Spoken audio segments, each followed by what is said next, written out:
राजभर समाज जिसकी अपनी पार्टी है, अपना नेता है, अपना झंडा है, इसी प्रदेश में आप देखते हैं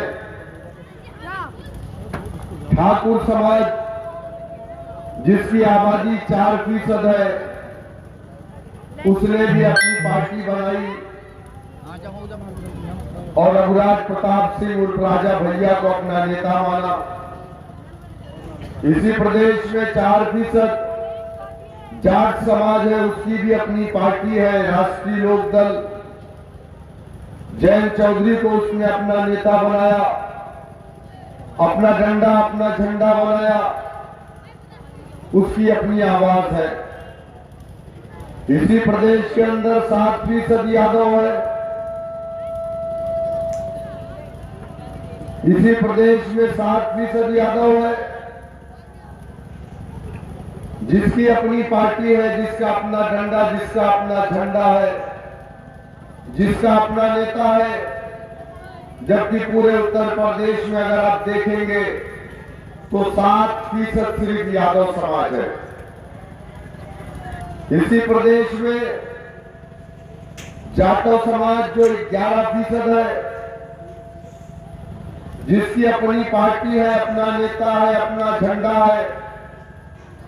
4 मरतबा उत्तर प्रदेश में उसने अपनी बहन को उत्तर प्रदेश का मुख्यमंत्री बनाया। इसी प्रदेश में 20% मुसलमान भी बसता है, लेकिन 20% मुसलमानों का न नेता है, न डंडा है, न झंडा है, न सियासी प्लेटफॉर्म है, न अपनी कोई आवाज है। हिंदुस्तान के अंदर अगर सबसे ज्यादा कोई समाज प्रताड़ित किया जाता है, सबसे ज्यादा किसी समाज के साथ नाइंसाफी होती है, तो ये बात गलत नहीं है कि वो समाज कलमा ला इलाहा इल्लल्लाह मुहम्मद रसूलुल्लाह पढ़ने वाला समाज है। इस देश में हमने अपनी कोई पार्टी इसलिए नहीं बनाई क्योंकि हमारे बड़ों ने आजादी के बाद लखनऊ के अंदर एक कन्वेंशन बुलाया था, जिसकी सदारत मौलाना अबुल कलाम आजाद अलैहिर्रहमान ने की। उस कन्वेंशन में हमारे बड़ों से कहा गया कि है मुसलमानों, वतन अजीज आजाद हो गया है। इस देश के अंदर 2 सियासी पार्टियां हैं, एक का नाम कांग्रेस है, दूसरी का नाम मुस्लिम लीग है। ऐ मुसलमानों, मुस्लिम लीग तुम्हारी पार्टी नहीं है, बल्कि सदारती खुतबे में यह कहा गया कि मुस्लिम लीग एक फिरका परस्त जमात है, एक फिरके, एक मजहब से ताल्लुक रखने वालों की जमात है। हमारे बड़ों ने कहा कि मुसलमानों, कांग्रेस तुम्हारी पार्टी है। हमारे बड़ों ने कहा नेहरू तुम्हारा लीडर है। हमने लब्बैक कहा इंदिरा तुम्हारी कायद है, हमने लब्बैक कहा राजू तुम्हारा नेता है, हमने लब्बैक कहा। हमने मुस्लिम लीग के कायदीन को अपना कायद नहीं माना, हमने मुस्लिम लीग को अपनी पार्टी नहीं मानी, हमने कांग्रेस पार्टी को अपनी पार्टी माना। कांग्रेस के झंडे को हमने अपने कंधों पर रखकर जिंदाबाद के नारे लगाए और हमने 1 साल, 2 साल, 5 साल, 10 साल नहीं, बल्कि इस मुल्क का इख्तियार 60 साल से ज्यादा हमने कांग्रेस पार्टी को दिया। लेकिन क्या ये बात सच नहीं है? देश की आजादी के बाद जहां सरकारी नौकरियों में ये दबा कुचला जो समाज आज दिख रहा है, जिसके बारे में डॉक्टर राजेंद्र सच्चर ने कहा, जिसके बारे में रंगनाथ मिश्रा कमीशन ने कहा, जिसके बारे में कुंटू कमीशन ने कहा, जिसके बारे में महमूदुर रहमान कमेटी ने कहा, जिसके बारे में गोपाल कमीशन ने कहा कि ये कलमा पढ़ने वाला मुसलमान इस देश के अंदर दलित से बदतर अपनी जिंदगी को गुजार रहा है। इस देश की आजादी के बाद सरकारी नौकरियों में मुसलमान 30% से ज्यादा हुआ करता था, लेकिन मौजूदा वक्त में मुसलमान सरकारी नौकरियों में 1% भी नहीं है। उसका जिम्मेदार कौन है? ये नाइंसाफी नहीं है तो क्या है? इसी नाइंसाफी के खिलाफ मजलिस इत्तेहादुल मुस्लिमीन के कायद नकीब मिल्लत जनाब बैरिस्टर असदुद्दीन ओवैसी साहब अगर बोलते हैं कि मुसलमानों के साथ नाइंसाफी हो रही है, तो यही कांग्रेस पार्टी के चपरासी का कांग्रेस पार्टी के दलाल कहते हैं कि बैरिस्टर तो बीजेपी की बी टीम है, ये बैरिस्टर बीजेपी को फायदा पहुंचाता है। मैं कांग्रेस पार्टी के नाम रहा सेकुलर चपरासी और दलालों से पूछना चाहता हूं कि हमने 1947 में आजादी के बाद अपने बड़ों की बातों पर लब्बैक कहा था, नेहरू को अपना लीडर माना था, हमने सोनिया को अपना नेता माना, राजीव को हमने इंदिरा को अपना लीडर माना। इस देश की बागडोर, इस देश की सबसे बड़ी कुर्सियादार वजारत-ए-उज़्मा को हमने तुम्हें दिया। हमने तुमसे ये नहीं कहा था कि हमें तुम चांद तारे तोड़ करके लाके दे दो। हमने तुमसे यही कहा था कि हमारे साथ इंसाफ करना। लेकिन आप मुझे बताइए, कांग्रेस के दौरे इक़्तिदार में 30% जहां आजादी के बाद मुसलमान सरकारी नौकरियों में था, मौजूदा वक्त में मुसलमान 1% सरकारी नौकरी में नहीं है। इसका जिम्मेदार कौन है? 1, 2, 3, 4 नहीं, 30,000 से ज्यादा दंगे इस मुल्क के अंदर हुए। और वो दंगे कहां हुए? जहां मुसलमानों की तादाद ज्यादा थी, जहां मुसलमानों की मईशत बेहतर थी, जहां मुसलमानों का कारोबार अच्छा था। क्या इसी मुरादाबाद के अंदर कांग्रेस की दौरे हुकूमत में ईदगाह के अंदर ईद के रोज पुलिस वालों की गोलियों से 500 मुसलमानों का कत्लेआम नहीं हुआ? क्या इसी पश्चिमी यूपी का इलाका हाशिमपुरा के अंदर 47 नौजवानों को रमजान के महीने में रात को 12 बजे के बाद अपने घरों से निकाल करके पीएससी के वैन में डाल करके गाजियाबाद की जंग नहर पे ले जाकर जो गोलियां नहीं मारी गई? आज तक हमें इंसाफ नहीं मिला। इसी नाइंसाफी के खिलाफ अगर मजलिस इत्तेहादुल मुस्लिमीन बोलती है, तो ये नाम नहाद सेकुलर चपरासी दलाल हमें कहते हैं कि हम बीजेपी की बी टीम है। मेरे दोस्तों, मेरे बुजुर्गों, क्या ये नाइंसाफी नहीं है कि हिंदुस्तान में सरकारी आंकड़ों के हिसाब से मुसलमानों की आबादी 14% है और जेल की सलाखों में 37% है? ये नाइंसाफी नहीं है?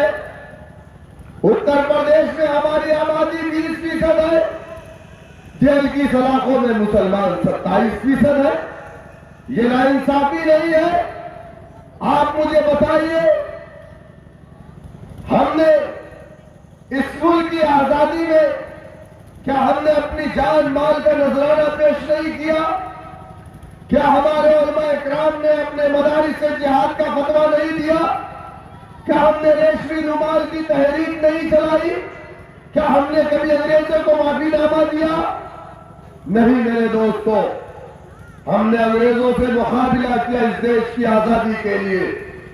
इस देश की आजादी में हमने अपना सब कुछ कुर्बान किया, लेकिन जब देश को चलाने की बात आई तो हमने कहा नहीं, इस देश में बसने वाला हमारा कौमी भाई जो अक्सरियत में है वो उस देश को चलाएगा। हम जा रहे हैं, हमारे उलमा इकराम अपने मदारिस, अपने मसाजिद, अपनी खानका अपनी दरगाह को वापस चले गए और इस मुल्क को कांग्रेस पार्टी के हवाले कर दिया। लेकिन आज ये मुसलमान दलित से बदतर अपनी जिंदगी को गुजार रहा है। कांग्रेस पार्टी के लोगों बताओ कौन जिम्मेदार है?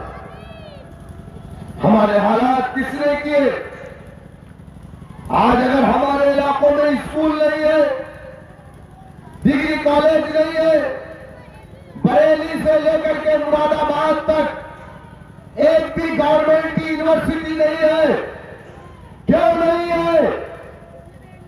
आप बताओ मुझे, सेकुलर पार्टी के चपरासियों, समाजवादी पार्टी के चपरासियों, बताओ मुझे कि तुम्हारा विधायक तो 2012 से 17 तक में कैबिनेट मिनिस्टर रहा है ना, उसकी पूर्ण बहुमत की सरकार रही है ना। हमारे इलाकों में स्कूल नहीं है, हमारे इलाके में एटीएम नहीं है, हमारे इलाकों में बैंक को ब्लैक लिस्टेड कर दिया गया है, हमारे इलाकों में हॉस्पिटल नहीं है, हमारे इलाकों की सड़कें टूटी हुई है। क्यों? कभी आपने सोचा? आप नहीं सोचते, क्योंकि आप सिर्फ इस चक्कर में रहते हैं। कभी आप कंडीशन में वोट नहीं डालते। आपकी सिर्फ एक कंडीशन होती है, वो कंडीशन क्या? बीजेपी को हराने के लिए समाजवादी को वोट डालते, बीजेपी को हराने के लिए बहुजन समाज पार्टी को वोट डालते, बीजेपी को हराने के लिए कांग्रेस पार्टी को वोट डालते। मेरे दोस्तों, मेरे बुजुर्गों, आज अगर मुसलमानों का बेड़ा किसी ने गर्क किया है तो ये नाम नहाद सेकुलर पार्टियों ने गर्क किया है। सेकुलरिज्म के सबसे बड़े अलमबरदार हम हैं, सेकुलरिज्म के सबसे बड़े कुली हम हैं। हम सेकुलरिज्म के बोझ को अपने कंधों पे लेकर के हम दौड़ रहे हैं। नहीं, हमको सेकुलरिज्म को बचाना है। सेकुलर कोई भी नहीं है। ये जो पॉलिटिकल सेकुलरिज्म की बात की जा रही है ना, ये सियासी सेकुलरिज्म को मैं नहीं मानता। मैं उस दिन मानूंगा कि लोग सेकुलर हैं जिस दिन आजम खान मैनपुरी से चुनाव जीत जाएंगे, उस दिन मैं मानूंगा कि इस देश के लोग सेकुलर हैं। जिस दिन मौलाना अबुल कलाम आजाद भी इलेक्शन लड़े थे ना, तो वो रामपुर से लड़े थे, मैनपुरी और इटावा से नहीं लड़े थे। आप बताइए मुझे, क्या मेरी बात गलत है? हमेशा इस देश के सेकुलरिज्म के अलमबरदार हमने, फासिस्ट ताकतों को रोकने के लिए हमने हमेशा सेकुलर ताकतों का साथ दिया। हमें क्या मिला? क्या मिला? आज तो कह रहे लोग कि अब्दुल पोछा मारेगा। खान साहब से किसी ने पूछा कि अब्दुल का जिक्र आता है कि अब्दुल दरी बिछाएगा, बोले अब्दुल पोछा मारेगा। नहीं, इंशाअल्लाह ताला अब्दुल पोछा नहीं मारेगा।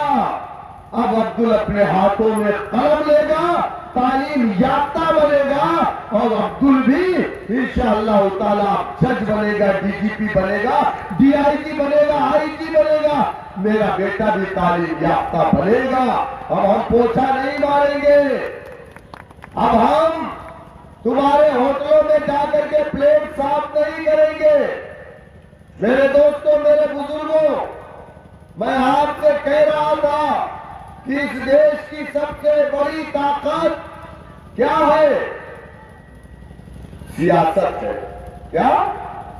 सियासत। आप लोग जिस चीज को समझते हैं यार एक वोट की बात है, चलो उसको वादा कर दे। अच्छा, इलेक्शन में वादा बहुत पक्का होता। ऐसे तो अम्मा की कही बात को इनकार कर देंगे, अब्बा की बात को इनकार। बोले यार मैंने उसको 4 महीना पहले वादा कर लिया तो वादा मेरा पक्का है, अब तो टूटेगा नहीं, है ना? इलेक्शन में वादे बहुत होते हैं। आपसे कितने वादे हुए? आपके साथ कौन से वादे पूरे किए गए?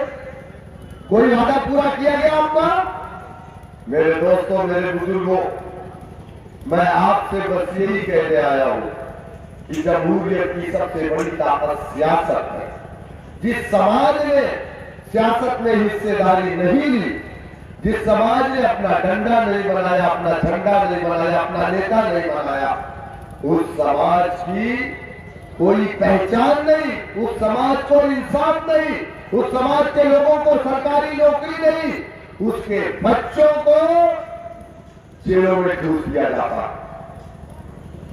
क्योंकि जमहूरियत में सबसे बड़ी ताकत वोट की होती है।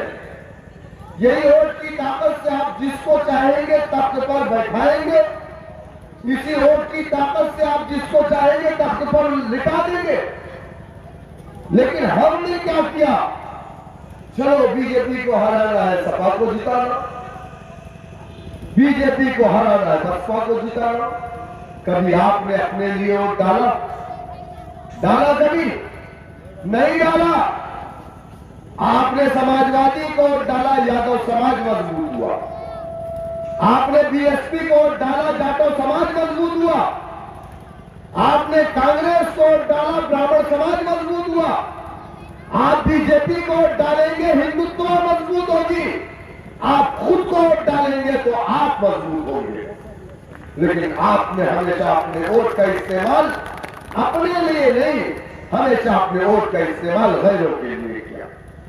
हम पर इल्जाम लगाने वाले कहते हैं एमआईएम वहां क्यों इलेक्शन लड़ती है। अच्छा, हम एक पॉलिटिकल पार्टी है कि नहीं है आप बताइए। हमारे पास एमएलए है, हमारे पास एमपी है, हमारी party election commission of India में रजिस्टर्ड है। तमाम पार्टियां चुनाव लड़ती है। हम चुनाव लड़ते हैं तो सबके पेट में दर्द होता है। क्यों होता है? हमको राइट नहीं है क्या चुनाव लड़ने का? पॉलिटिकल पार्टी का काम इलेक्शन में पार्टी सपोर्ट करना है। पॉलिटिकल पार्टी का काम डिस्को भांगड़ा का स्टेज लगा के डांस करवाना नहीं है। हम एक पॉलिटिकल पार्टी है, हम चुनाव लड़ते हैं और लड़ते रहेंगे इंशाअल्लाह ताला। आज नहीं तो कल अल्लाह सुब्हानहू तआला हमें कामयाबी देगा। और मैं आप तमाम से यही कहूंगा कि आप पार्टी से जुड़िए, आप पार्टी से जुड़िए, क्योंकि हम सब चले जाएंगे इस दुनिया से, लेकिन ये परचम इंशाअल्लाह ताला कयामत तक बाकी रहेगा। हम गुजरात इलेक्शन लड़ने गए, कांग्रेसियों ने हमारे नेता की फोटो बना करके, हमारे लीडर के बैनर को जमीन पे गिरा करके, एक मुसलमान दाढ़ी टोपी वाले के बैनर के ऊपर लोगों ने थूका। कांग्रेसियों ने, अफसोस मुझे इस बात का है कि वो थूकने वाला मुसलमान है, कांग्रेस पार्टी का दलाल चपरासी है। हमारे कायद को गाली दी गई। मैं पूछना चाहता हूं तुमसे सेकुलर पार्टी के लोगों, हमको बीजेपी की भी टीम कहने वालों, हम गुजरात में कितनी सीटों पर इलेक्शन लड़े? 13 या 14 सीटों पर। हमको क्या मिला? कुछ भी नहीं। हमको 90,000 वोट मिला। आम आदमी पार्टी जाकर के गुजरात की सारी सीटों पर इलेक्शन लड़ती है। आम आदमी पार्टी को 12 से 13% वोट मिलता है और कांग्रेस का वोट आम आदमी पार्टी में शिफ्ट होता है और बीजेपी 157 सीट जीत जाती है। इल्जाम हम पर लगाया जाता है कि हमने बीजेपी को हरा दिया। कांग्रेस पार्टी को 2017 में 41% से कुछ ज्यादा वोट मिला और इस इलेक्शन में 27%। अब 43 में से अगर आप 13 कम कर देंगे, 13% वोट कांग्रेस पार्टी का आम आदमी पार्टी में गया। न ही कांग्रेस पार्टी बीजेपी का वोट ले पाई, न ही आम आदमी पार्टी। कांग्रेस पार्टी का वोट दोनों पार्टियों में बट गया, यानी बीजेपी के हराने की ताकत इन लोगों में नहीं थी। इल्जाम हम पर लगाया जाता है। अरविंद केजरीवाल पूरे हिंदुस्तान में इलेक्शन लड़ेगा, वो बीजेपी की भी टीम नहीं है। ओम प्रकाश राजभर की पार्टी पूरे हिंदुस्तान में इलेक्शन लड़ेगी, वो बीजेपी की भी टीम नहीं है। संजय निषाद की पार्टी पूरे हिंदुस्तान में लड़ेगी, समाजवादी पूरे हिंदुस्तान में लड़ेगी, बहुजन समाज पूरे हिंदुस्तान में लड़ेगी, बीजेपी की भी टीम नहीं। लेकिन मेरा नाम अब्दुल्ला है तो इसलिए मैं बीजेपी की बी टीम हूं। मेरा नाम अगर वो प्रकाश होता तो मैं बीजेपी की बी टीम नहीं होता। आप समझ रहे हैं बात? मुसलमान अपनी लीडरशिप न खड़ी करने पाए, मुसलमान अपना सियासी प्लेटफॉर्म न बनाने पाए, इसलिए इनका मकसद ये है कि इनको बदनाम किया जाए और उनकी बातों में आकर के लोग एमआईएम पार्टी को वोट ना दे। मेरे दोस्तों, मेरे बुजुर्गों, मैं आपसे कहना चाहूंगा, आज मौजूदा हालात देश और प्रदेश के क्या है, ये बात आपसे छुपी नहीं है। हमारे देश का संविधान इस देश में बसने वाले तमाम नागरिक को आजादी देता है कि वो अपनी पसंद का खाना खाए, अपनी पसंद के कपड़े पहने, अपनी पसंद के मजहब को अख्तियार करे। क्या इस प्रदेश के अंदर या इसके बगल वाले प्रदेश के अंदर लोगों ने गंगा में जाकर के कपड़े उतार करके बगैर कपड़े के डुबकियां नहीं लगाई, जिसे लोग नागा साधु के नाम से जानते हैं? क्या टीवी स्क्रीन पर उनकी नंगी फोटो नहीं चली? लेकिन हमने कभी एतराज नहीं किया, क्योंकि हमारे देश का संविधान इस बात की इजाजत देता है। इस देश के अंदर ऐसे लोग भी हैं जिनके बदन पर भगवा कपड़े होते हैं।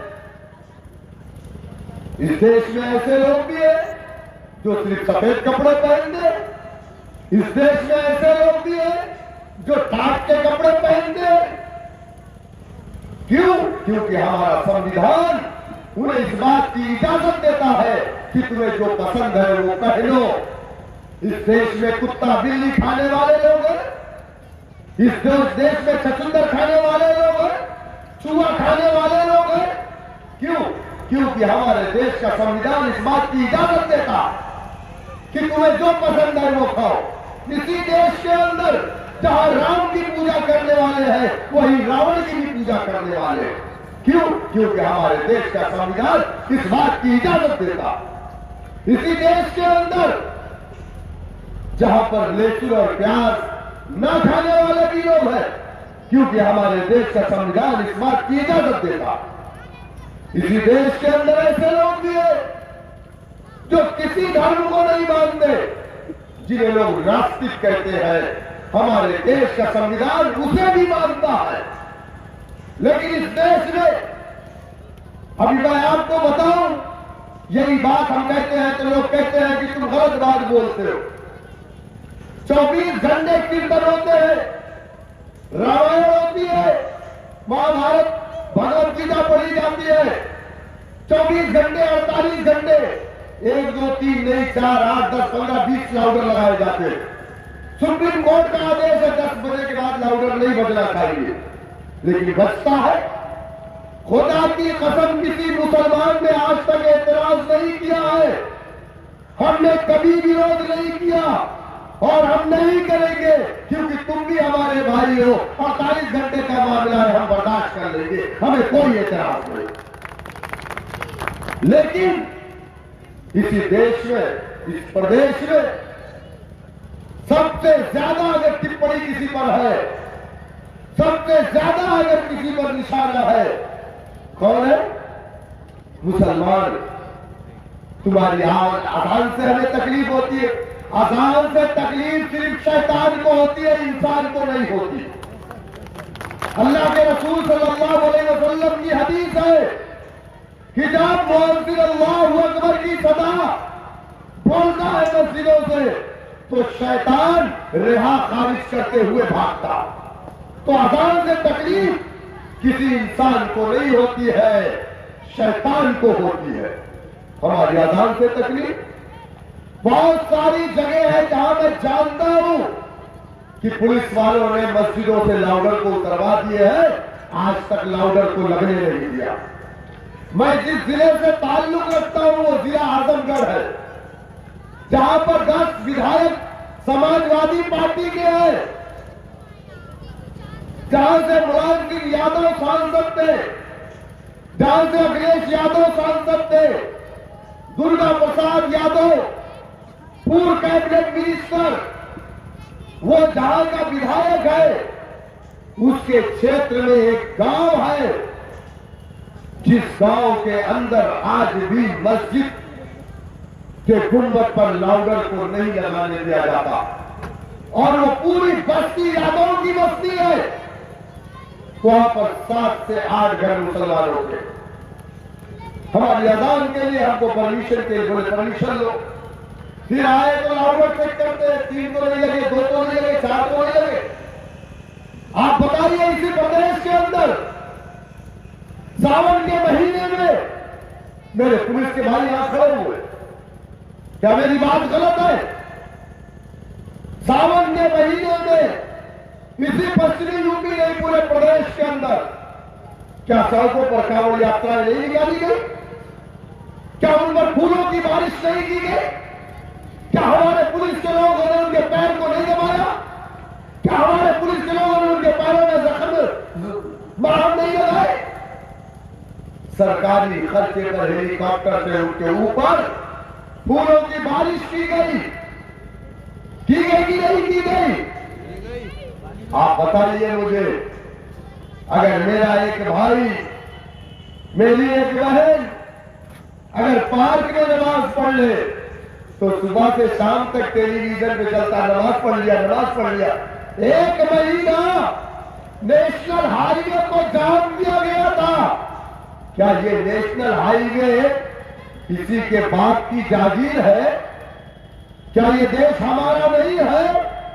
ये देश जितना इस देश के प्राइम मिनिस्टर का है, चीफ मिनिस्टर का है, उतना ही ये देश मेरा भी है, उतना ही ये देश आपका भी है। लेकिन नहीं, पाबंदियां किस पर है? पाबंदियां हम पर है। ये नहीं खाना है, वो नहीं खाना है, लाउडर इतना स्लो है, 1 नहीं लगाना, 2 नहीं लगाना। इन सब चीजों से कैसे बाहर निकलोगे? जो आज तुम्हारे साथ नाइंसाफी हो रही है, इस नाइंसाफी का खात्मा कैसे होगा? समाजवादी करेगी क्या? अखिलेश यादव बोला ट्रिपल तलाक पर? आप बताइए, अभी इलेक्शन हुआ, आज रिजल्ट आया, रामपुर में मुसलमानों को मार करके हाथ तोड़ दिए गए, घरों से लोगों को निकलने नहीं दिया गया वोट करने के लिए। खतौली में तो ऐसा नहीं हुआ। क्यों? क्योंकि खतौली में आसिम राजा नहीं लड़ रहे थे, खतौली में कोई दूसरा लड़ रहा था, मदन भैया लड़ रहे थे। मदन भैया को जिता दिया गया, आसिम राजा को हरा दिया गया। इल्जाम लगाया, जैसा कि उन लोगों ने कहा कि प्रशासन ने हमें चुनाव हराया, और रिकॉर्ड है कि आज तक इतना कम वोट नहीं पड़ा था कभी। मुस्लिम बूथों पर जहां 1200 वोट, वहां पर 90 वोट, 100 वोट, 80 वोट, यानी 10% पोलिंग वोट। हम लोगों ने वीडियो भी देखा। इसी नाइंसाफी के खिलाफ अगर हम बोलते हैं तो लोग कहते हैं तुम चुप रहो, तुम बोलते हो बीजेपी को फायदा होता है। मेरे दोस्तों, मेरे बुजुर्गों, इन सब चीजों से लड़ने के लिए आपके पास रास्ते क्या है मुझे बता दो। या आपने पूरी जिंदगी गुलामी की, क्या आप चाहते हैं कि हमारे आने वाली नस्लें भी समाजवादी, बीएसपी और कांग्रेस के गुलाम बनकर के अपनी जिंदगी को खत्म कर ले? हम गुलामी की जिंदगी नहीं जीना चाहते। इस भारत को आजाद हमने करवाया था, और इस भारत में हम आजादी की जिंदगी जीना चाहते हैं, वरना उससे बेहतर हम मौत को समझते हैं। मेरे दोस्तों, मेरे बुजुर्गों, मैंने कहा ना कि जमहूरियत की सबसे बड़ी ताकत सियासत होगी। जब आप इस देश के अंदर बहुत कम थे, तब भी आप अकलियत में थे, आज भी अकलियत में है, लेकिन आपके अंदर तक जज्बा था हुकूमत करने का, आपके अंदर ताकत थी, कुव्वत थी, आप इंसाफ कायम करना चाहते थे, तब आप इस देश के हुक्मरान हुआ करते थे। अफगानिस्तान हमारा था, पाकिस्तान हमारा था, बांग्लादेश हमारा था, ये भारतवर्ष था, इस भारतवर्ष के बादशाह हम हुआ करते थे। जो आज अखंड भारत की बात हो रही है, अखंड भारत हमने बनाया था। हमने यहां से लेकर के अफगानिस्तान के सरहदों को हमने खोला था और हमने सबको भारत बनाया था, भारतवर्ष बनाया था। तब हम यहां के बादशाह हुआ करते थे। लेकिन आज आपको अपनी गर्दन को कटा करके हुकूमत नहीं हासिल करनी। पहले तलवार की नोक पे हुकूमतें मिलती थी, गर्दनों को काटना पड़ता था, गर्दनों को कटवाना पड़ता था। लेकिन जमहूरियत में इसकी जरूरत नहीं है, न हमारे देश का संविधान इस बात की इजाजत देता। अब आपको अपनी उंगली का इस्तेमाल करना, जिसको चाहोगे, जिस इलाके को चाहोगे, उस इलाके को फतेह कर लोगे।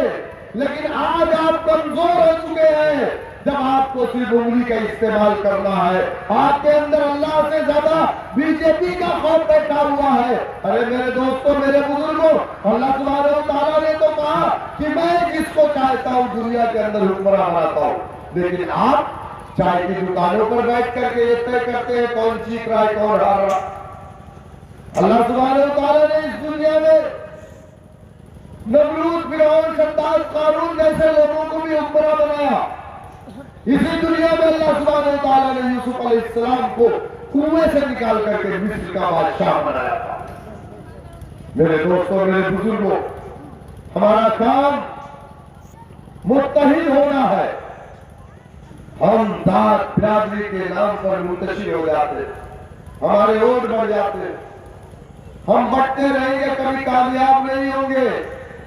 हाथ की 5 उंगलियां बंद होती है तो ये ताकतवर मुक्का बनता है।